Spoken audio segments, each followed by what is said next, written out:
I think there is something to say of, that, life isn't, I mean, politics is profoundly impactful on our lives, especially those who are, marginalized or suffering in lots of ways, which we all have our own identities and experiences that introduce those. Um, but so is, going to the county fair and having an ice cream cone and hearing your child laugh and playing with your dogs and loving your grandmother and, you know, picking tomatoes for your neighbor or, sharing a meal. So, what we are as American and as people, especially in a multicultural and multi-ethnic democracy, really matters. So I think like having dinner with people you disagree with, and maybe for a while you can avoid politics and foster the love that we have for our neighbors. Because I think actually at the end of the day, we have a lot more in common than not.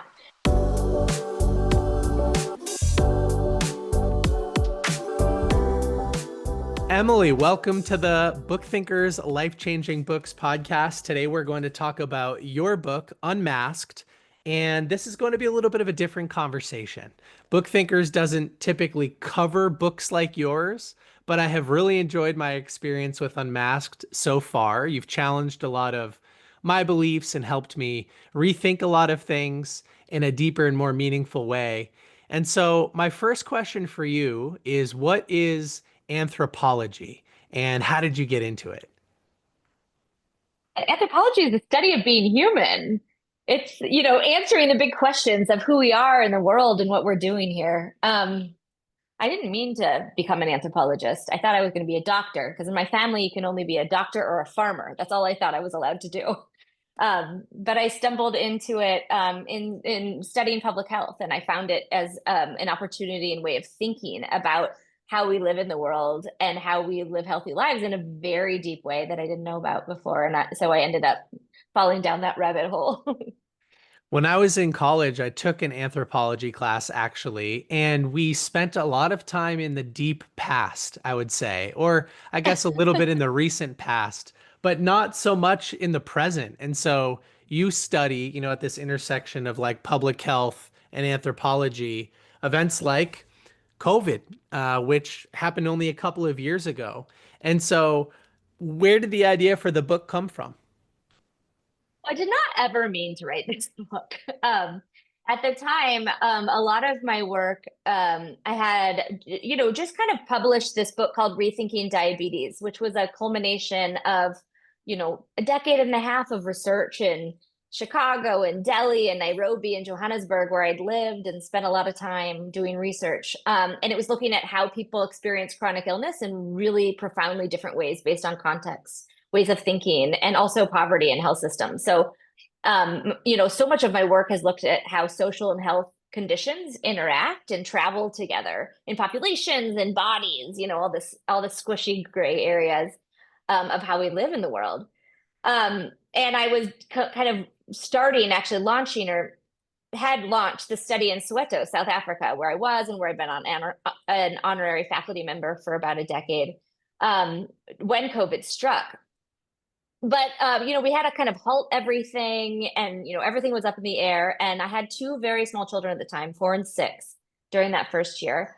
And so we, after being in DC, where everything was really closed down and pretty close quartered, even we'd gone to a gas station or no, sorry, a grocery store on our way back from a hike, and there were policemen outside policing if you were masking. And it was just it was kind of what we knew of what the pandemic was.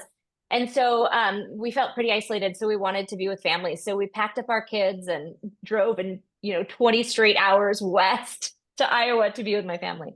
So I came home to my hometown. We've been in Iowa and Okoboji for 5 generations. And I arrived in the middle of an outbreak, and my brother-in-law was leading the COVID response. And I was like, what is happening in this small town? So I ended up just rolling up my sleeves, and I was like, let me talk to all my friends and figure out if I can get a beat on what's going on. And that's how it started.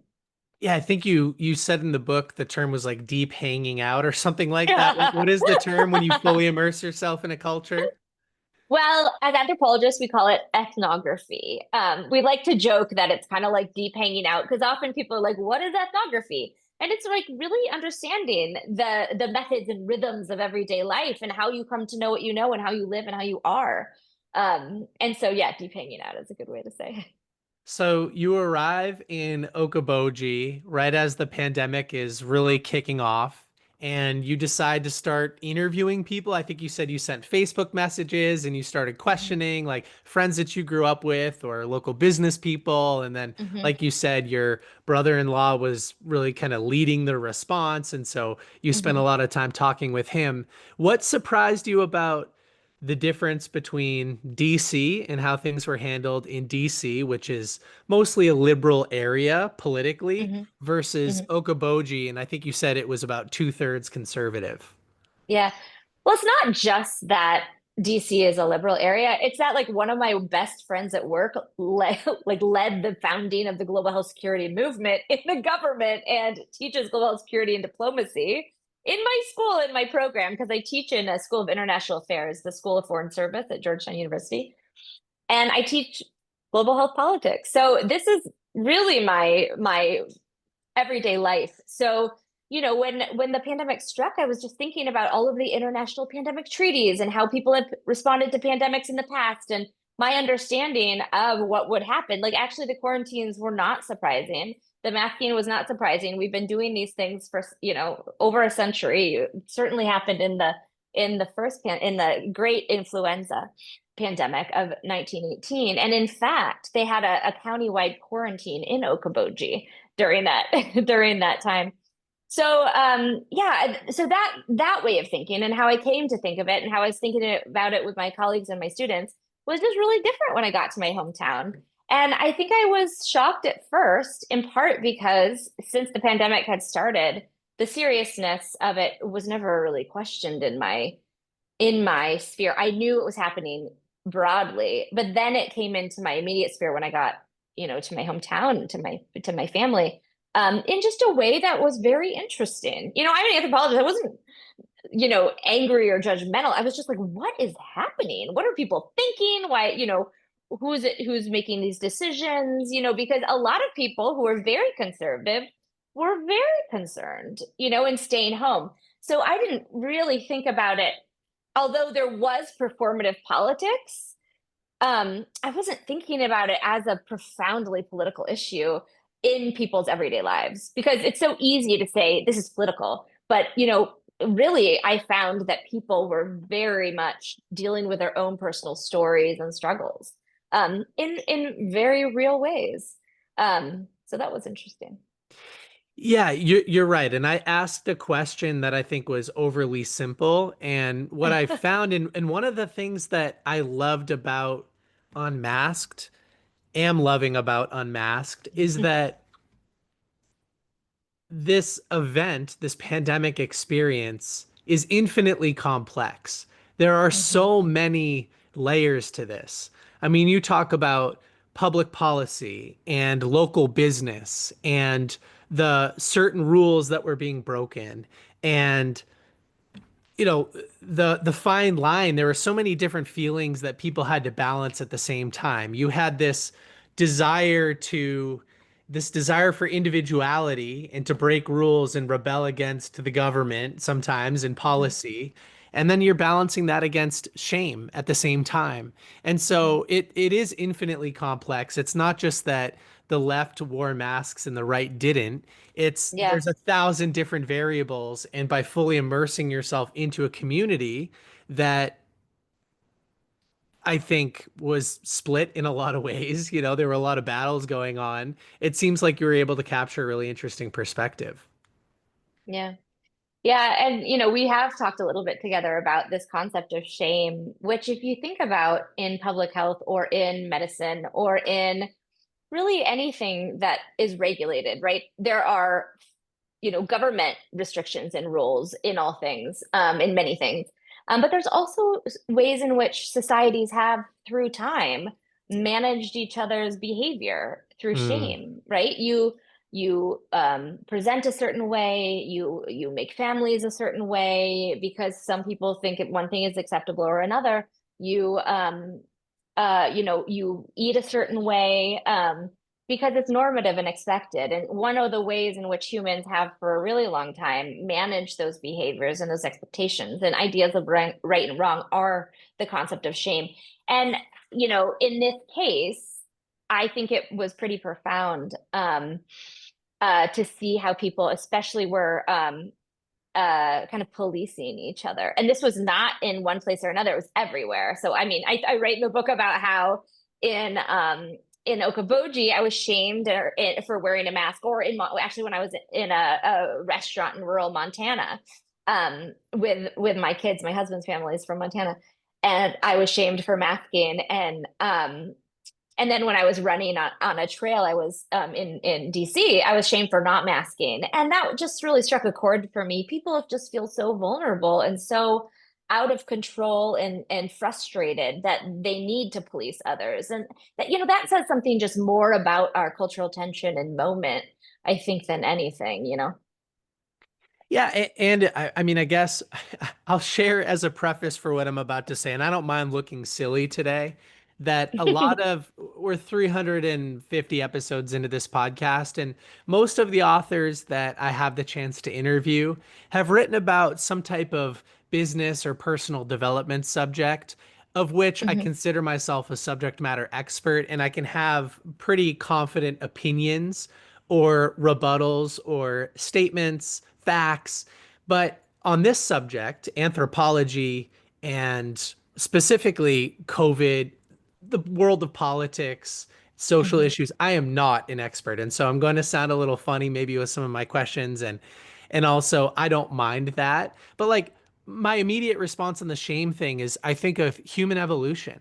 And when humans used to Yeah, totally. operate in small little tribes, and if you acted a certain way and you got kicked out of the tribe, well, now you can't protect yourself. It's much harder to get access to food or water or shelter. And so you really risk dying. And I think that over time, that probably conditions a fear of shame. You don't want to experience shame because it's so closely related to death, like Yeah. biologically. I mean, is that true? Is that untrue? Tell me. I think you're right. And, unfortunately, at this moment, I think we've cultivated these political tribes that we use shame and fear Right. to divide, which I think is just really scary as a society. And, one of the things I wanted to do with Unmasked is look at these gray areas where the humanity that we were all struggling, right, left, old, young, well, someone, suffering from disability or illness, you know, we all were struggling with our own contentions and complicated feelings. And I think we, as a society, need a little bit more understanding, deeper understanding, and love for each other, through that. And that was really an objective of mine. And I work a lot in sub-Saharan Africa, mostly in South Africa and Kenya, and a lot of my colleagues there were like, Emily, what is happening? On, especially with these white folks in Iowa, where you're from, because there were these photos, and I had published a pretty widely circulated piece on the early work on this, with some, generative photos, and I was like, you know what, I have a story to tell. I think it's okay. It's people aren't just one way or another way. People have complex lives and dynamics. So Yeah, during the early days of the pandemic, I'm from Massachusetts. I live in Massachusetts. Massachusetts is very similar to DC as far as I think how the pandemic was responded to, and generally speaking. And my wife and I, prior to the pandemic, girlfriend at the time, we would spend every winter away from Massachusetts. And so, in that first year, as we got into months like September, October, we started to think about where can we drive that is warmer. Again, we do this every single year. And that year, mhm, we had decided on Texas. And the mhm. difference between Massachusetts and Texas was very similar between the difference between DC and Yeah. Iowa. Very, very, very different. And so we showed up, and a lot of places where you don't see a mask ever. And it Mhm. just showed the contrast between different areas of the same country. never mind Yeah. different countries and how different countries responded to things. Yeah, absolutely. Yeah. I talk about in the book how we drove to Iowa and, every state or like every rest stop farther left or farther west, was just a little bit less locked down, a little bit more open. And then when we went to a rest stop not far from Okoboji, my husband went in to buy some, I think like beef jerky and Gatorade from the gas station. And the guys were like, "Where are you going?" And he's like, "Oh, I'm going to Okoboji." And they're like, "Oh, you going to the party there, bro?" And he was like, "What?" Like everything's locked down, except Okoboji. And it was interesting because actually we were driving through Minnesota off I-90. If anyone's made that drive from Chicago to Sioux Falls, it's right along I-90 in southern Minnesota. And everything in Minnesota at the time was shut down. So all of the travelers or the, people who wanted a holiday or wanted to escape in Minneapolis or Minnesota were going to Iowa. So anyway, so yeah, it You know, was I very interesting. I think what shocked me a little bit about listening to your book was the cultural perspective that I was viewing the pandemic through. Because Hmm. you highlight a different story than the one I experienced. And this is where I get to be a little bit vulnerable and say that I think you helped me see things from a different perspective, which is why you wrote the book. And I live in this world of business, business, business, business. Every Hmm. business is its own entity. Yeah. And business continuity is a really big subject. How do you keep a business alive? How do you keep that business having a positive impact on its Hmm. community? And so when I think about the pandemic and a lot of the choices that I made during the pandemic, now I run a virtual business, so there's no big deal about keeping something open, but a lot of the stories that were fed to me through podcasts and through social media were about businesses that were dying as a result of Hmm. not being able to stay open. And then consuming your content, I'm challenged with, well, what's more important, a human life or the life of a business? And obviously, a human life is more important. And I didn't think about it that way before. When my wife and I we're in Texas and nobody's wearing masks and we're separated from our family and we're not knowingly interacting with anybody that could have a comorbidity or that was Hmm. older or at risk, like it wasn't even a thought. Like it really wasn't even a thought of ours at the Hmm. time that we were being irresponsible if we were out in public without a mask. And I think you helped me see things through a different lens, really. That means so much to me. Yeah, I think, and that's something I argue at, people might say that, actually in Okoboji, because very few people wanted to close down, and the businesses really worked to keep things open, that people weren't thinking about the collective.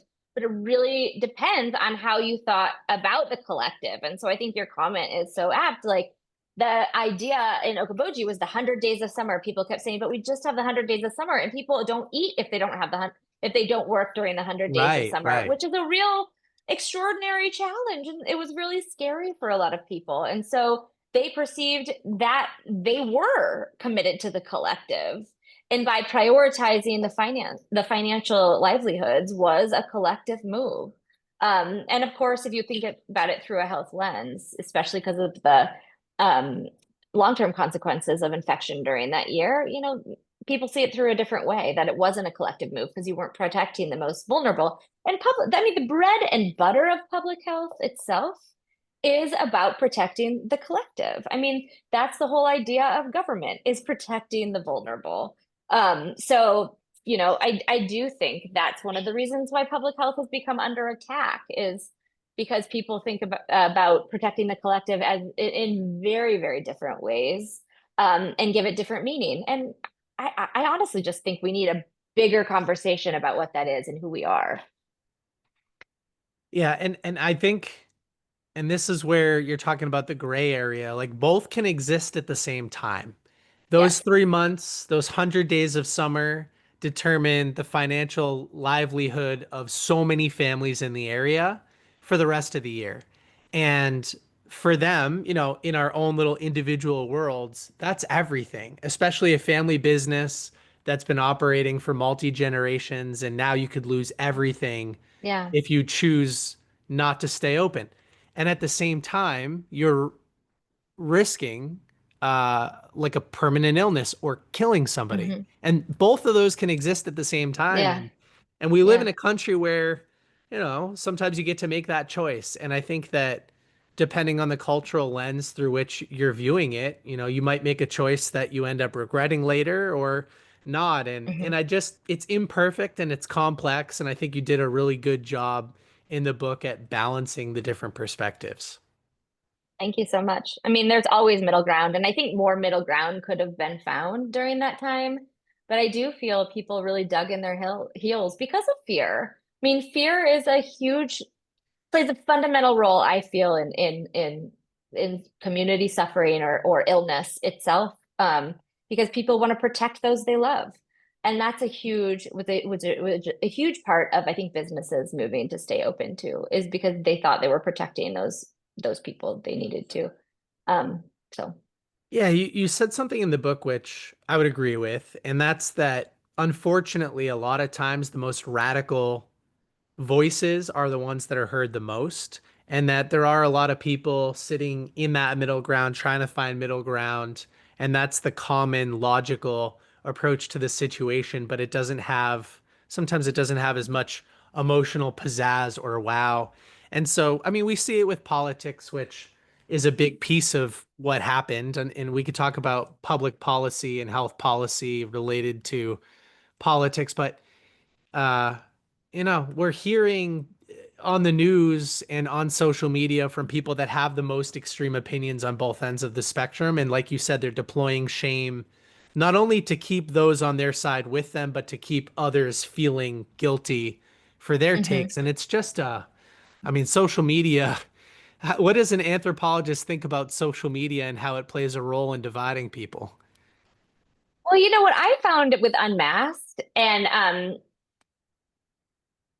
I have other friends and colleagues who do this much more intelligently and spend a lot more time thinking about the kind of cultures we create and the meaning that social media drives. But I found it so interesting when I really, because I was actually going to deactivate my Facebook account because I was like, I don't really use it that much, maybe to stay in touch with some people. And so that's kind of why I kept it.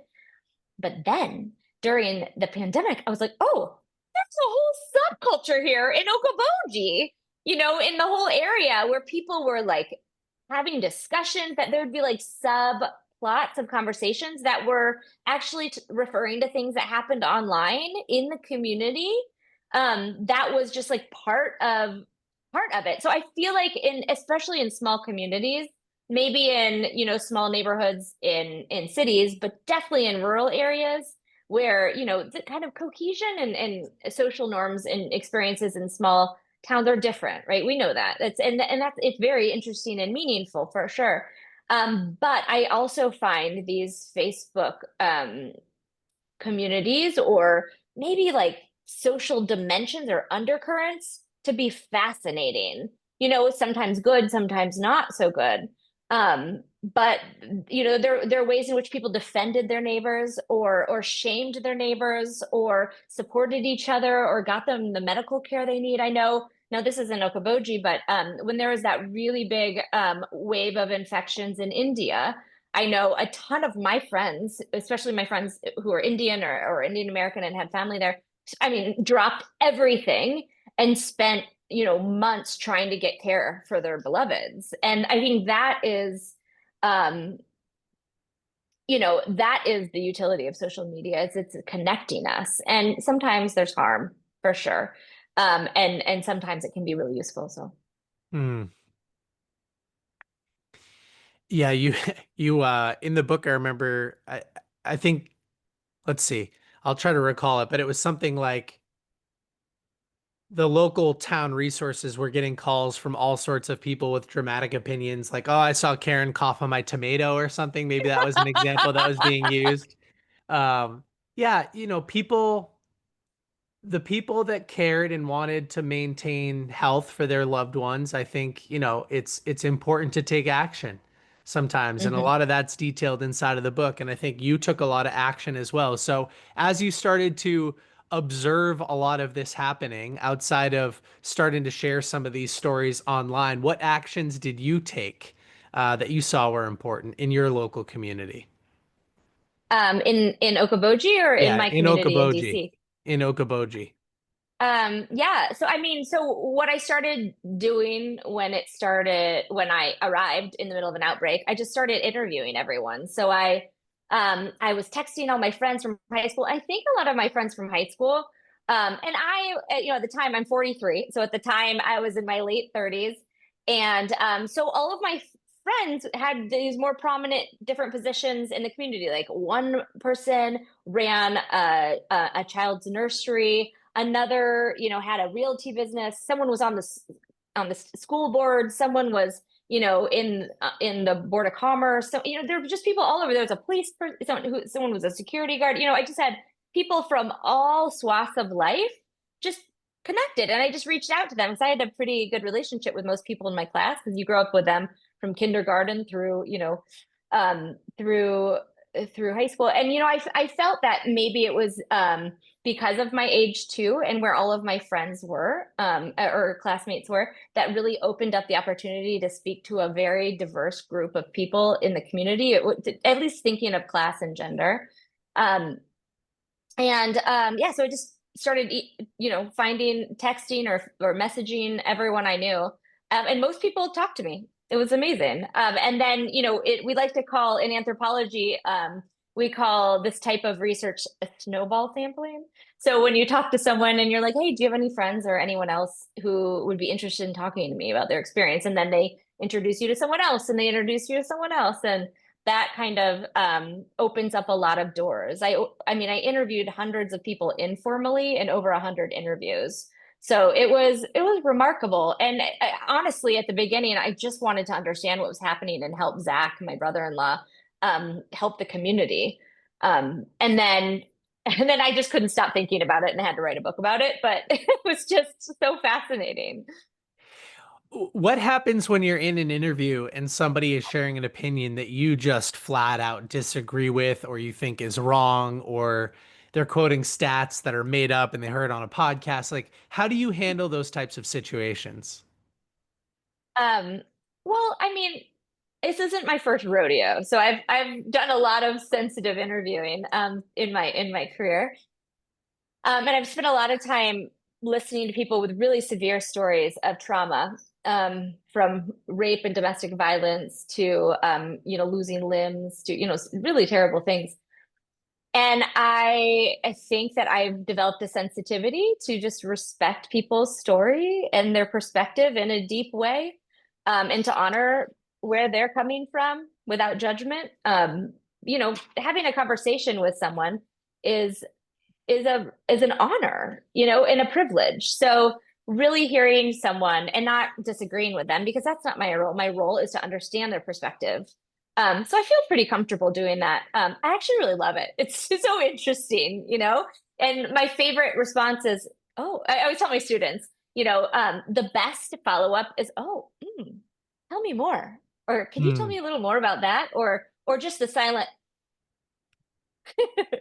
Well, I'd like to go deeper on that subject because although this isn't a conversation about healing the divide in the United States, I think that I'm uniquely interested in people who operate from a place of curiosity Mhm. and want to understand others, because we live in a culture today where I there's no stat to back this up, but it just feels like most people are not willing to have open conversations with those that disagree with them. Yeah, And it feels like that divide politically is getting wider.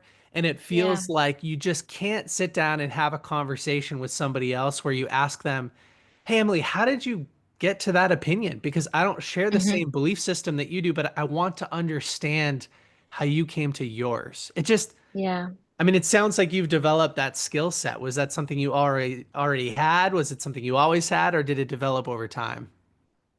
Well, I've been doing research for a really long time, but I'm also a professor. So, like, my job is to literally teach and learn and help students develop a deeper understanding of of politics, of who they are in the world, of how the world works, how people have changed, and how societies work.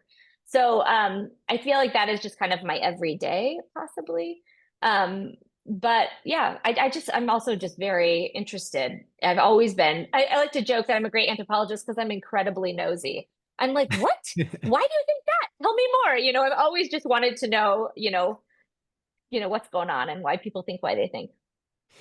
Are there, I guess I'm wondering, is there a way to make that more practical for the audience today? Because it would be Mm. nice if we could, if neighbors didn't have to hate each other because they had different presidential candidate signs on their front lawn. You know what I mean? Is there anything Yeah. that might be actionable for the audience today to go out and have a conversation with somebody that they might disagree with? I actually think they do it pretty well in the Midwest. Okoboji, for example.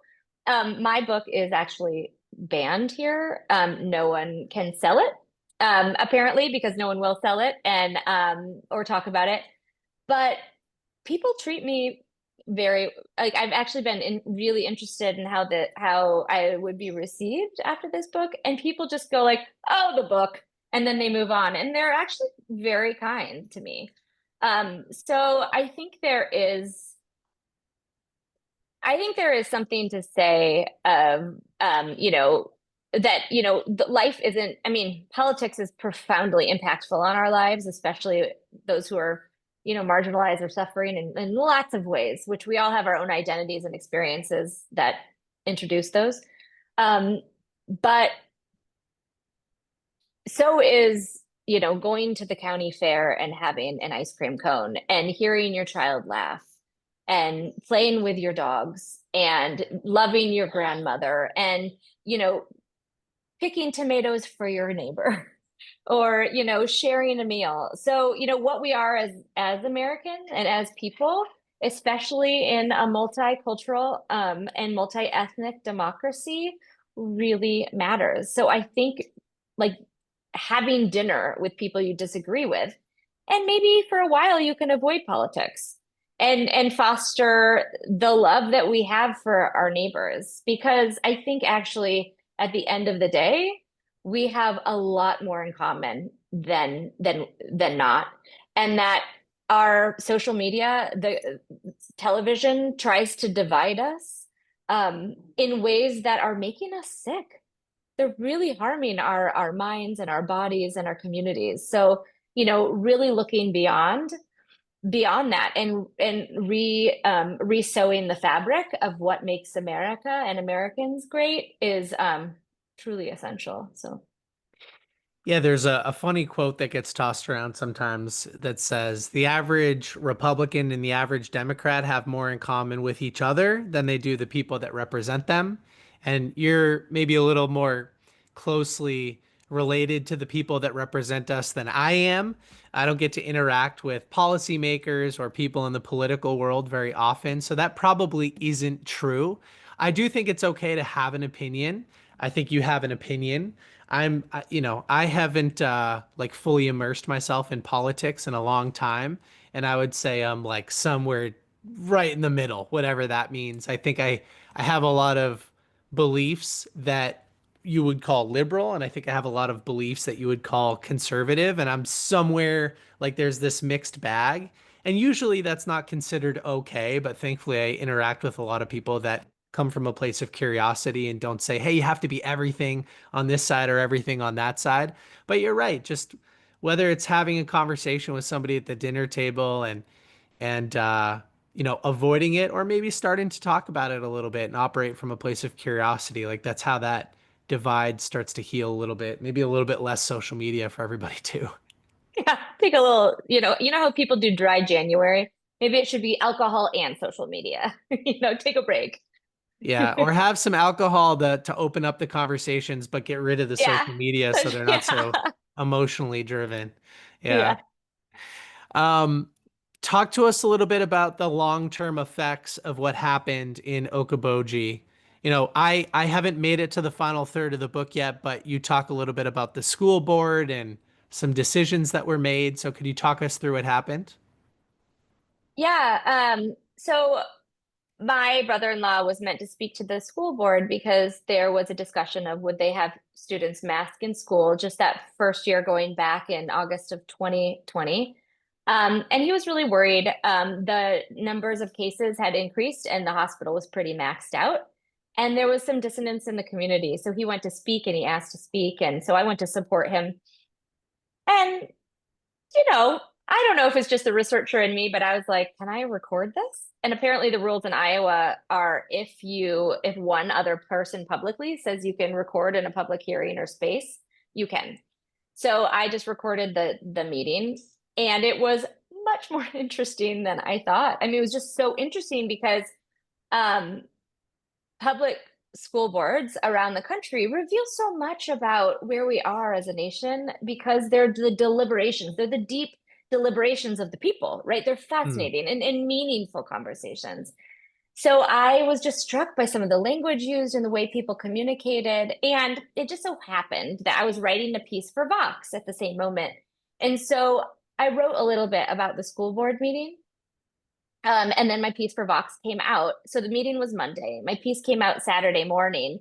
And then they voted if they would require masks just for some parts of the day in certain spaces.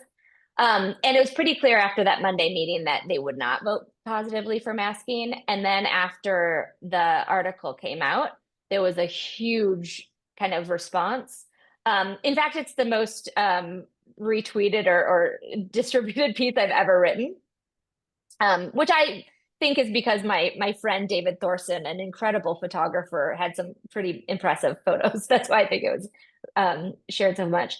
But they actually voted for masks, and I argue that I think it's because people felt ashamed, possibly. So I think that was like pretty profound to see that.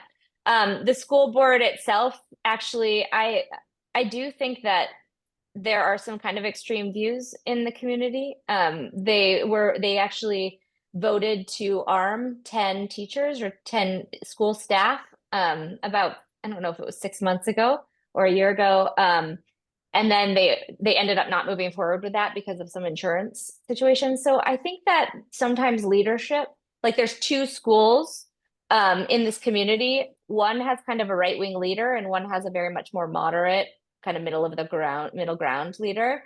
And the one on the right is kind of pushing some agendas that I find to be a little extreme.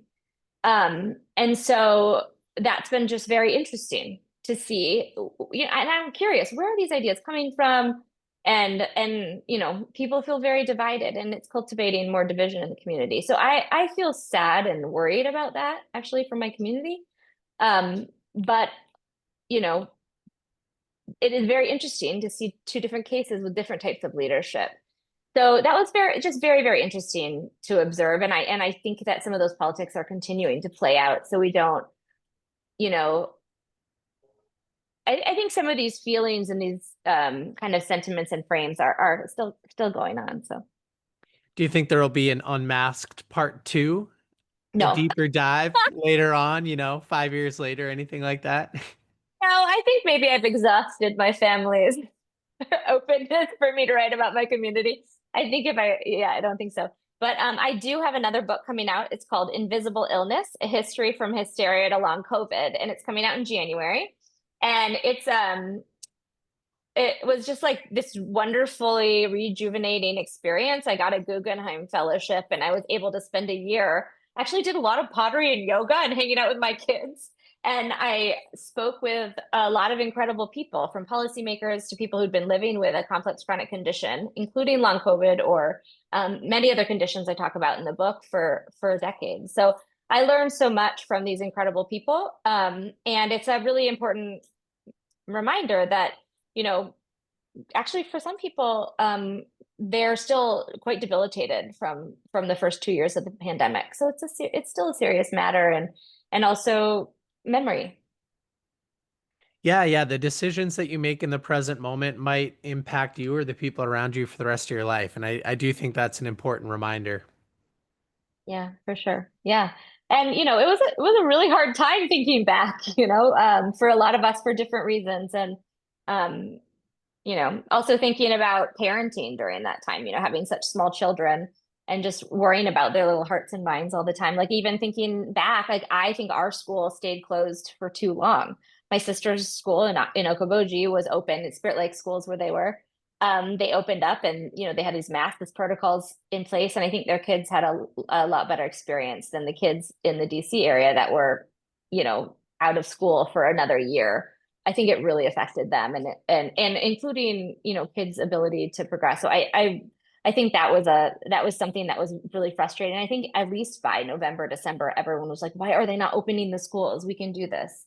Uh, So yeah, I was going to ask you about that. What were the primary arguments against mhm. masking at the, during that school board hearing? And I've seen, and I haven't done a deep dive on any of these subjects, so this is probably just clickbait, but like I have seen, I think a lot of content around developmental delays and how students are testing poorly in a lot of like the social communication type skills because of masks and virtual learning, not having the opportunity to interact with other people. And so that's an unfortunate byproduct Yeah, maybe of some of those things, like you said, keeping schools closed a little bit too long. yeah. Well, I haven't actually read that that's associated masking, but I would agree that having kids home was really, really hard.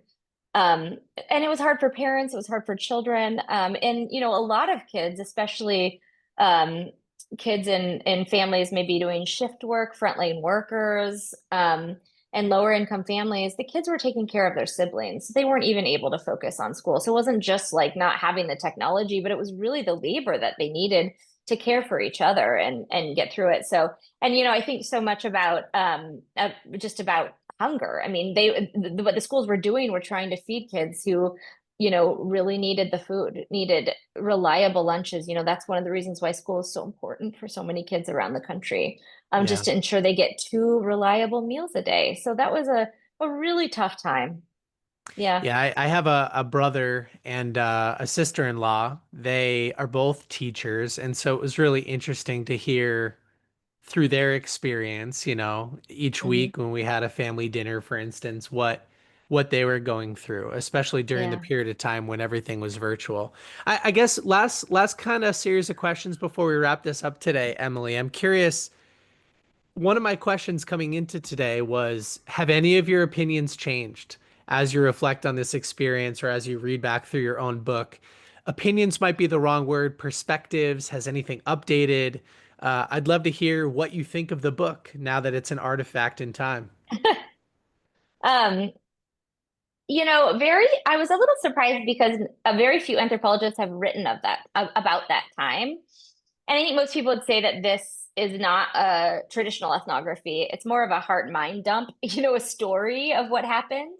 And that's, ever since I became a full professor, I feel like I can write in an accessible way and do whatever I think and what I want in my writing. I have a little more freedom. So writing in this way was really helpful, but I do think that the story matters in an important way. But it is a social artifact and it is a memory and it was a moment in time. Um, I do wish there could have been more dialogue around the book in my community. There's been a ton of dialogue in the country, and for some reason, the Asian market for my book is really hot. Like I think everyone's like, "What is happening?" So that's been kind of interesting. Yeah, so I wish that would have been open, but would I do things differently? I don't think so.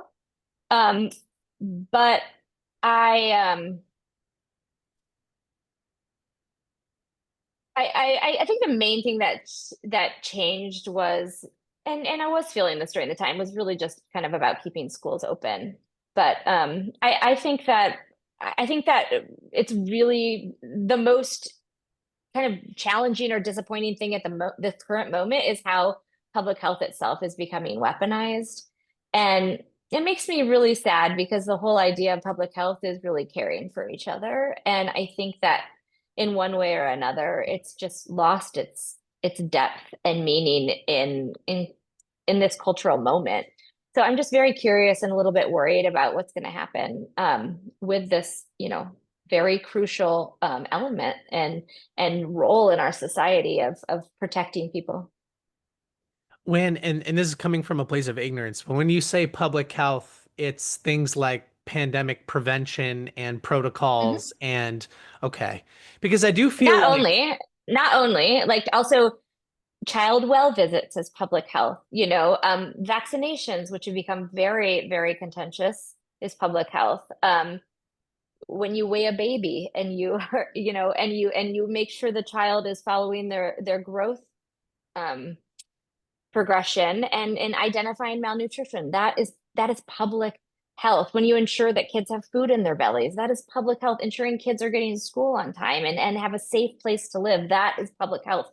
These things that are so crucial to our society, and making sure people feel safe in their homes, in their neighborhoods, in their communities, that is public health. And I feel like the idea of, a quarantine is being linked with public health. Sure, that is public health, and that has become very political. But so much of what public health is protecting the most vulnerable children, fighting, standing up against domestic violence, ensuring that women feel safe, ensuring there's care for also mothers after giving birth. All of these things are part of what makes a public healthy. So many things I feel are being misconstrued, and it's just a tough moment for the field. mm, yeah, that's we can go really deep into that conversation maybe next time we have you back on the podcast because that's a whole can of worms. And I have a bunch of Totally. questions related to those subjects. I have a 9-month-old baby, and so I just went through a lot of those experiences. And I have a friend who just had a baby a couple of months early. My brother just had a baby a month, like last week, a month early. And so Mm, getting to see all of the programs that are in place in a state like Massachusetts that may not be yeah. in place in other places, it's like I said, it's helping me view things from a different perspective. And now as a parent, that's a whole different level of caring for other people and empathy. Yeah. And I just maybe one more reflection on your book from me, which is that long form content is an important method or modality for understanding a subject because when you just see a 60-second video on Instagram Reels or TikTok and it's inflammatory and it's on your feed because it is polarizing and you just get this tiny little snippet into maybe a longer form interview or just a clickbaity article or video that somebody made that's intentionally divisive, it's Mhm. hard to understand a subject like this. But when you consume an audiobook or a physical book and it's hours and hours and hours and hours and different perspectives and it happens over time, I think it allows you to change a perspective in a meaningful way. So I'm happy that you decided to write this and I'm happy that I decided to go through it. And although it's a little bit different than the conversations we normally have, I really do want to thank you for your time today and it's had a good impact on me. Oh, thanks so much, Nick. It's been a joy. Had a great time. Where can people go to get a copy of the book if they'd like to? Oh, most major booksellers, it's on Amazon. You can go to Vanderbilt University Press, or you can go it's to their trade arm, or you can go to Barnes and Noble or wherever. Just don't Thrift go to books. Okoboji and look in any bookshops, right? Yeah. Just in my mom's little library. Or maybe the University of Okoboji bookshop, right? Yeah. Yeah, with the fighting phantoms, sure. Yep. All right. Thank you so much. Thanks, Nick. Bye.